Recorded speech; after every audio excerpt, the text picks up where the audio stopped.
Hey guys, welcome to my review of Volume 1 of Lord of the Mysteries. First thing first, I don't know if you guys will be very happy with my review.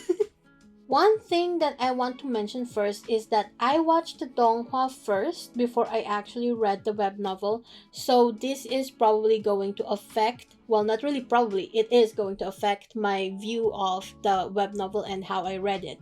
So there is definitely not going to be a lot of glazing in this review.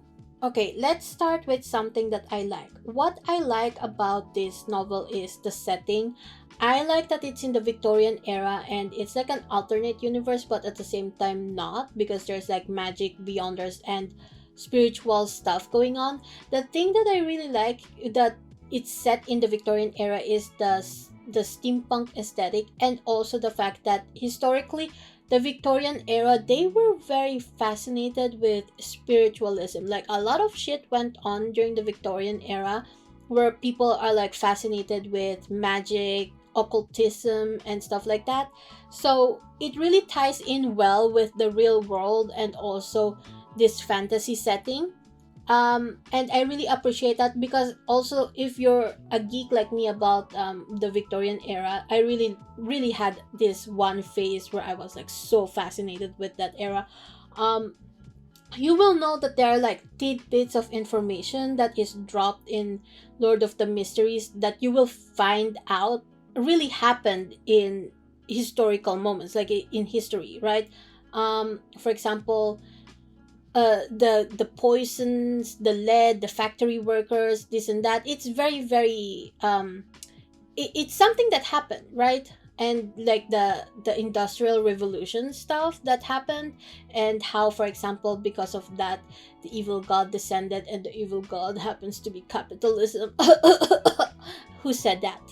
I like the usage of the magic system, like using tarot cards, dowsing, the pendulum swinging and stuff like that. The only thing that's missing here are like grimoires, like a witch's grimoire. That would that might actually happen. That might actually be a thing in the future, especially with the witch pathways. I'm pretty sure they probably have grimoires because I vaguely remember Tracy kind of like wanting to buy a book from a witch or something. It's been a while, but I vaguely remember that happening, and Klein kind of like noticing her because she's so pretty and stuff like that. Yeah, the world building is definitely up there too. Like I really love the world building, and also like the information about nobilities marrying into like merchant families becoming nobles to um because they are rich, and the nobility, they can't pay for their means, because that is how the nobility fell in the real world too. Like they like to gamble their wealth, and they lost everything in the end, because again they are very bad at business decisions because they don't know how to handle their money. That is a thing, uh, I can tell that Cuttlefish did his research when it came to the Victorian era, especially with like informations. Like we get information, like tidbits of information about the mutants and vampires and stuff like that later on in the novel. And I think that also ties in with the Victorian era nicely, because I remember there was also like, that's when the novel with the Count Dracula was a thing, like very popular. That because this is like Victorian era aesthetic, I am betting that we are gonna get some Lovecraftian horror there, because again, H.P. Lovecraft, he was very active during the Victorian era. That's when his books were published. And also probably we're gonna get some Frankenstein uh hints here and there. I feel like that's what I feel. Okay, it's just a feeling. And as I mentioned before, the world building, great, top, it's amazing. The magic system, very complicated, but once you kind of figured out and got into like the sequence pathways and what's going on there, it's very fascinating, and I really love that, especially with the beyond their characteristics thing, where you can eat them and level up basically in like a sort of, not really sort of way. And also the acting method, this and that, it explains why some people are like really dressed weirdly or act really extravagantly and stuff like that. Like Leonard, he's technically acting as a midnight poet, but not necessarily. Like he's holding himself back because he is not really writing poetry. So maybe in volume 2 he's going to start writing poetry and we get to read some of it. I feel like that would be so funny. Yeah, so that is what I really like. And then let me tell you guys what I don't like. um I'm not gonna sugarcoat it, guys, but the writing is awful. Like I don't, again, I'm not talking about like the what's it called, the lore and the idea and the concept and stuff like that itself. I mean like the actual writing, the prose. It's very repetitive and unsure. I'm not sure if this is a translation error or if it's a loss in translation kind of deal. It could possibly be, but at the same time, when I'm reading it and I see all of these repetitions and stuff like that, I feel like it could also be translated. It could also be the same in Chinese, because it's not my first time reading a translated work from Chinese to English. I have read a lot of Dan May's, especially the books from MXTX, like Scum Villain. I read Grandmaster of Diabolic. I keep forgetting the English name, but it's Moda Zushi, and also Heaven's Official's Blessing. I read Urha. Yeah, so I've read a bunch of web novels before.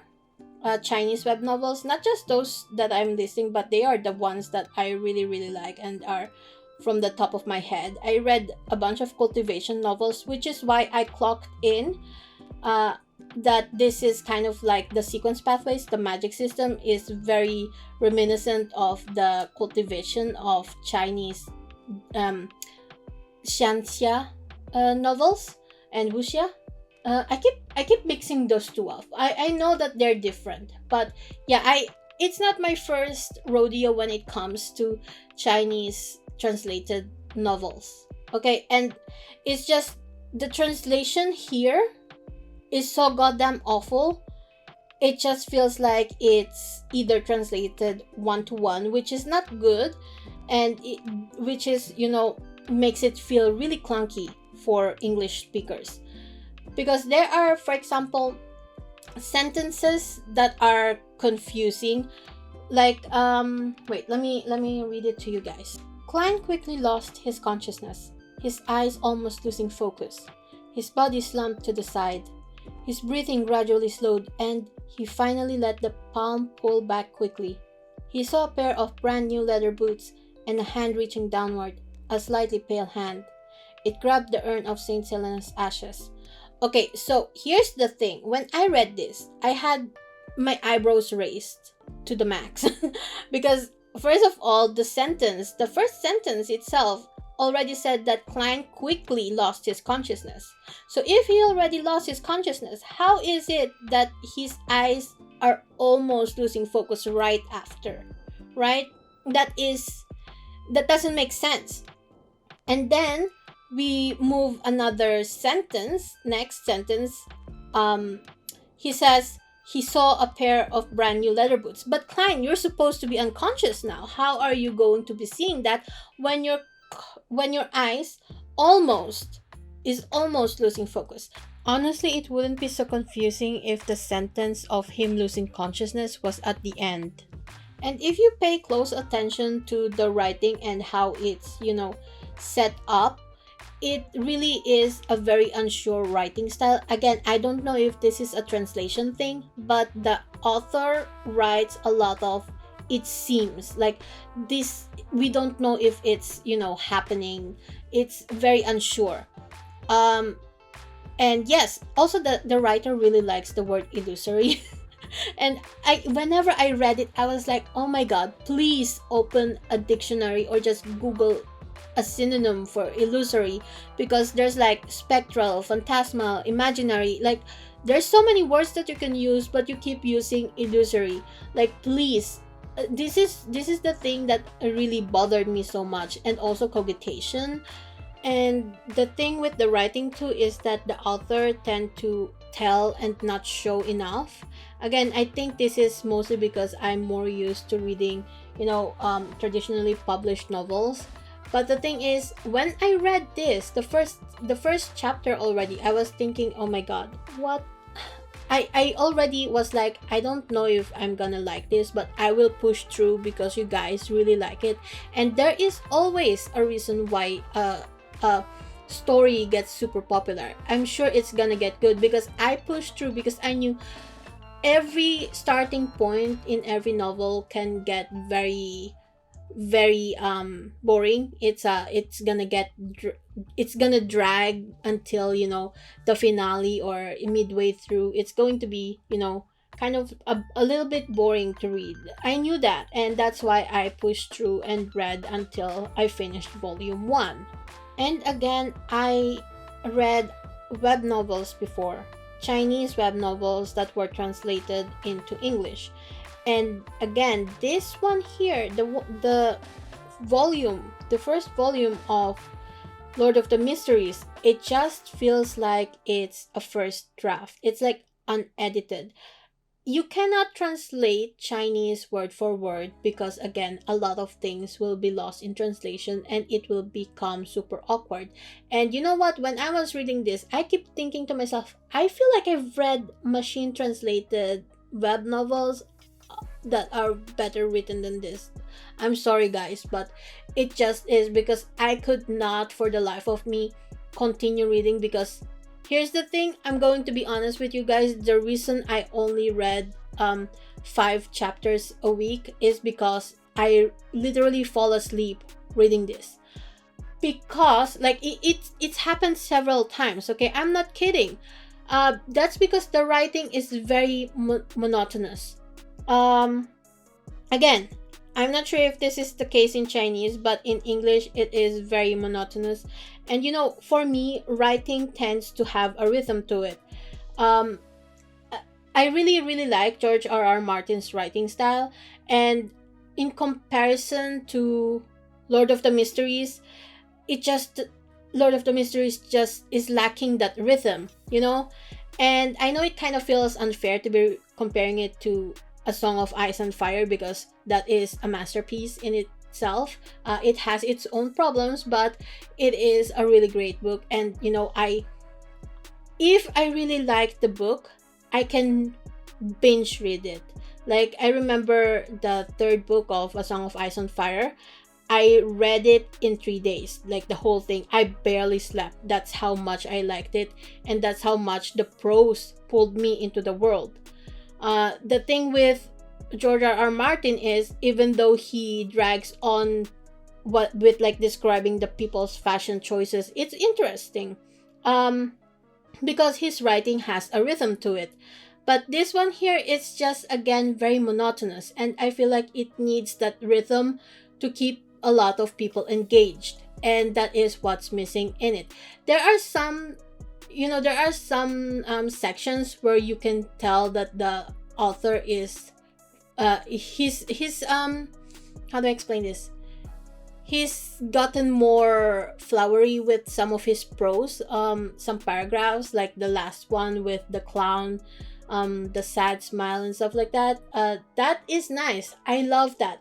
One of my favorite parts is when he does that. But one of the things that I really dislike is sometimes when you read the whole thing, um, again, because I'm reading this weekly, I don't know if it will be the same with others who are waiting for the updates. Because I binge read this in like quotation marks. You can tell when Cuttlefish is trying to write and get that word count in, because I know for a fact that a lot of web novels, they are paid per word count. Like, if you don't reach this word count, you don't get paid, and also per clicks and stuff like that, right? So sometimes it just feels like that, and it gets very obvious once you notices it. We mostly follow client's point of view, but we do have like some chapters that follows Audrey and other people. They are rare, but they are there. It just feels like whenever we shift point of views, you don't see their voice in the narrative at all. It still seems like it's all client's point of view. the thing is, in certain books, for example, in Game of Thrones, again, I'm just going to compare it to Game of Thrones a lot because they both have amazing world building, and also very unique writing style, I feel like. Again, so in Game of Thrones, you can tell that you are in a different character's head based on the narrative itself. You cannot tell that in Lord of the Mysteries, because sometimes a character can be very sarcastic, they could be very sweet or polite or naive, and you cannot really tell that in Lord of the Mysteries. uh Again, it just seems like it's an omniscient point of view, like overall point of view, and that can get kind of boring, because again, it's interesting to be reading from and viewing the world from a different character's point of view, right? But I think that's mostly a writing preference in this case, but I just wanted to again point this stuff out, because I feel like if we are in Audrey's point of view, it will be interesting to actually see the world in her eyes, like how naive she is and stuff like that. Again, because she is a sheltered young lady, a rich sheltered young lady. She's very kind. I really like her. She's one of my favorite characters. When I read this, it just felt like I was following Klein's daily schedule. Like, I appreciate the slow moments and the bonding moments with his siblings, and also like a little bit of information about certain nighthawks here and there. But I feel like we don't need to follow his daily routine day by day. He could think about it back in a flashback, for example. Here's an example that I will tell you guys. When they went to get a maid, he and Melissa and Benson and Melissa's friend, they went to this place where they can hire them, right? They all were there, and it was like a whole part of the novel. And I just thought that, what's the point? This is kind of pointless, first and foremost, because you could have mentioned this in a blasé way as a flashback. Like when he, for example, went inside his house after a mission. When he opened the door, he saw the maid Bella. She was doing her work. She was actually reading the newspaper. It would have been interesting if Klein went inside and we didn't know that they hired a maid. We could have thought maybe there was a break in into his house because he's a beyonder. Maybe someone found out. It could have led to like a really cool storyline, like a short one that Klein maybe came up with in his head because he was nervous and he thought someone broke into his house.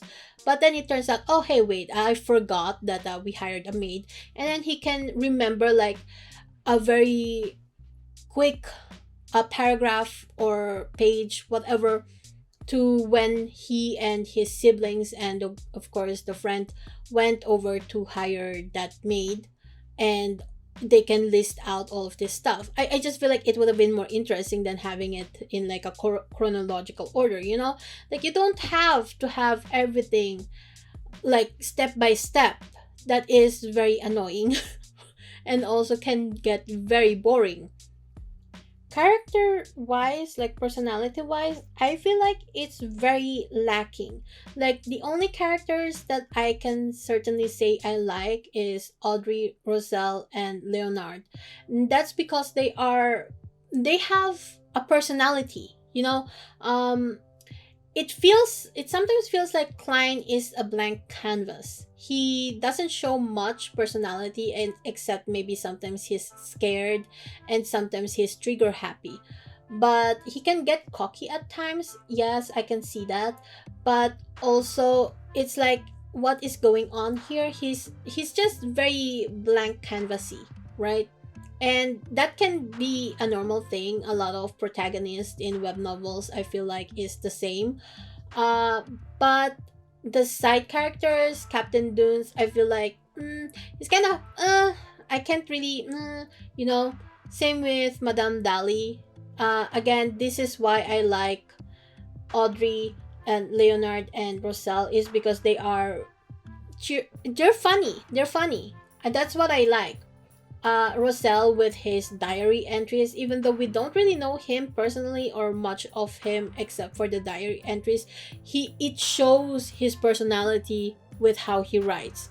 He is a weird ass chunibyo.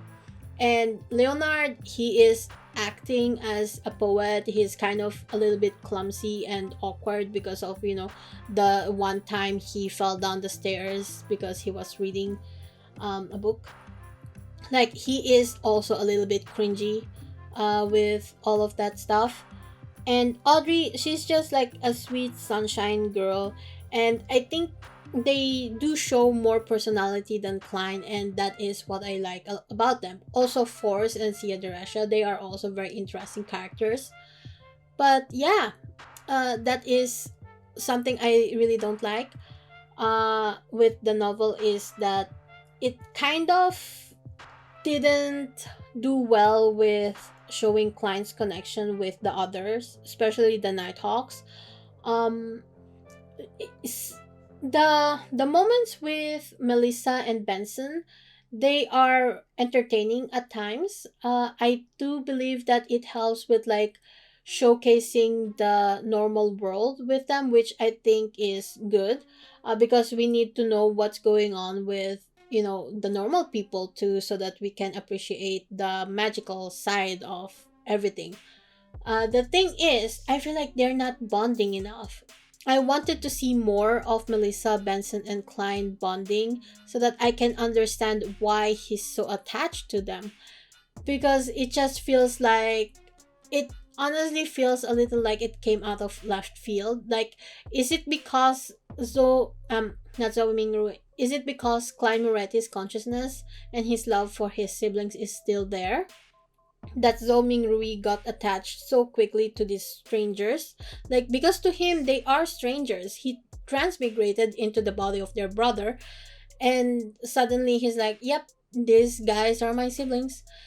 So it's just a little bit odd, okay? And yeah, so I was actually expecting more bonding moments between the siblings, because when I watched the donghua, I did mention that I wanted more moments with them, because it just felt like they didn't have enough moments to warrant such tragic feelings. Like, I couldn't really feel the sadness going on there. The same can be said with the Nighthawks that died, Kenley, Old Neil, and Captain Dune. Kenley especially, actually, it's the same with the Donghua. Like, Kenley, he was barely mentioned in the Donghua. I feel like he's there in the background, but he doesn't really interact much with Klein. So yeah, I feel like Klein also wasn't as devastated with Kenley's death. Like, he was traumatized for sure, because again, that was like the first time he went on a mission, like a dangerous mission, and one of his teammates died right in front of his eyes. Like, yeah, that will be traumatizing, but at the same time, I feel like he is not as sad during his funeral and stuff like that. It just doesn't feel like he cares too much about Kenley. You know what I mean? Because Kenley, again, we don't know much about Kenley aside from the fact that he's going to get married. He has a fiance and stuff like that. And yeah, I feel like if Klein befriended Kenley and they were like some sort of best friend kind of type deal, his death would have been so devastating. The same is with Old Neil. Like, we know Old Neil is Klein's mentor. They both spent a lot of time with each other, and I feel like the Donghua did a really great job at actually showcasing that. The novel, I feel like it skipped a lot of stuff. It didn't feel like Klein is as attached to Old Neil compared to the Donghua, to be honest. But again, that is my opinion. The same is with Captain Dunes. Like, here actually we get more connections with Captain Dunes and also Klein. Captain is very indulgent when it comes to Klein. He asks about his opinions and stuff like that a lot. which I think is a little bit strange because again, Klein is like a newbie. Why are you asking a newbie for his opinion on, you know, strategy and stuff like that? So yeah, that is a little bit strange, but again, I he's like a father figure of some sort, even though I don't think Captain is that old, right? Even though his hair is receding, his hairline is receding. Yeah, so I feel like Captain Dunes' death would have been so much more devastating if we actually got to know Captain Dunes as a person himself before he died. Like what is his likes, dislikes, what does he do when he goes home? Does he have any family actually? We don't know. Uh, we don't know what the fuck is happening between him and Dali. I feel like they have something going on, but it's just like a hint and it's gone. So there's that. We really don't know anything about any of the side characters for me to care about their deaths. I don't find it as tragic.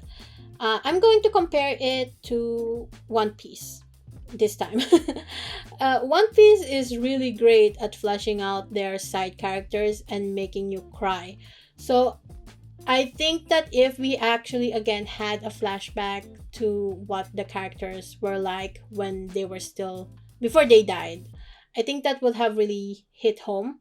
Um, for example, Nami's backstory, that made me fucking cry. Like her mother sacrificing herself so that she and her sister, stay alive. That was touching. Chopper's background made me fucking cry. I cried about Going Merry. Yeah, so it's not that I'm heartless. I do have a heart, guys. It just feels like there's nothing to cry about when it came to these characters' deaths. Because again, we don't know them. We don't know them as well as other characters because it wasn't told to us or shown to us who they are. This is probably why I really like Leonard and Klein. Like, not in a shipping sense, but in a sense that Leonard brings out some personality out of Klein whenever they're interacting. Like, Klein is like annoyed with him half the time, but at the same time, like acting polite and stuff like that. You can tell a lot more about their personalities whenever they chat. Like, when they started doing like this agreement about them kind of working together to keep their secrets, like do not ask about the secrets that we have, but we'll help each other out, that kind of deal. I feel like you can really tell more of their personalities during that time, and yeah, that's why I really like them together, because they do banter and I think that's really funny. And you can see that there is like a sort of friendship forming between them, compared to, I don't know, Klein with Freya or Kenley or Sika, whatever. You don't see much of that thing. Like, the only time I remember them actually having some sort of bonding moment is when they had like this welcome dinner for Klein, and that is very much, I don't know, it's kind of like eh, not really something that to talk home about. Uh, it was also a little bit strange because I feel like Leonard and Klein only knew each other for 2 months at least, or 3 months most. And Leonard was really devastated when, Klein and Captain Dunes died. I understand if he was devastated with Captain Dunes' death because he knew Captain Dunes for a long time, but Klein was like, sus. So what I like about Klein is his journey. He didn't get all of these powers handed to him. He actually had to get better and learn about it. Like, he went to mysticism classes, and he also, went to combat classes where he got abs in the end. And I really appreciate that. The journey, not the abs. The abs are a bonus. But yeah, so that is nice because I feel like there's a lot of stories out there nowadays where the main character just gets his powers handed to him. Like, especially the isekai ones with all of like the, what's it called, the systems and magic knowledge and this and that. It's just it's boring. Like, I appreciate that Klein is an old school MC. He worked hard to get his powers, and the thing is, he is a lot like Naruto in this case. And Naruto, I think he's a great MC, contrary to my, you know, shit talking about Naruto's writing. uh, I think Naruto himself is a very interesting main character. He is a lot like Klein, like the both of them are very hardworking in that sense, because Naruto also didn't know anything. He started from the bottom and then he made himself more powerful, and that is the same with Klein. He had no idea what's going on, and he is now slowly becoming more powerful, and I appreciate that. A lot of main characters don't know hard work anymore, guys. But again, I need more character introspection. I need to delve more into his mind and his emotions. That is something that's very, very much lacking in this story, especially since since he transmigrated. Like, what are his thoughts as Zoming Rui? Give it to me. I want to know. The part that I enjoyed most about this volume is actually the part with the Tarot Club meeting. Like, you guys know, if you've watched my recap videos, that's when I'm like the most amused by, is whenever they're like trading stuff. And also the storyline with the pirate admiral. I thought that was interesting. Like the whole side arc with Backland, about Backland, and also the Silver City stuff. I thought that was very fascinating. And honestly, I think it might be because I had no idea what's going on there. Uh, First and foremost, because I watched the donghua, and in the donghua this did not come up that often, like the storyline with the admiral and also the city of silver. It hasn't happened yet there, so I was completely blind whenever I read the part with Sio Derecha and Force and Audrey, and also the son Derek and Alger. So I thought that this part of the story, when it's not about Klein, was the most interesting part. And that's just, probably because I watched the Donghua and I already knew what's going on in Klein's side of the story.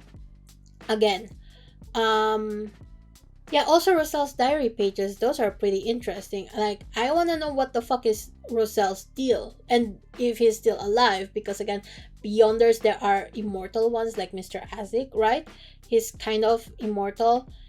And also there are a lot of mysteries that still needs to get solved that I want to figure out in volume 2. Like, what the fuck is Lanivus doing? Where is he right now? Inse Tangwil, of course, we need to follow that storyline with Inse. Like, they need to get there. Also, there's like the apothecary dude. I remember that guy vaguely. He ran away when he was starting to get like a lot of people coming to his apothecary thanks to Klein. And Klein was watching him because he thinks that he's a Beyonder, and then he just bounced. And then there is also the deal with Tracy. Where is Tracy now? What's going on with her?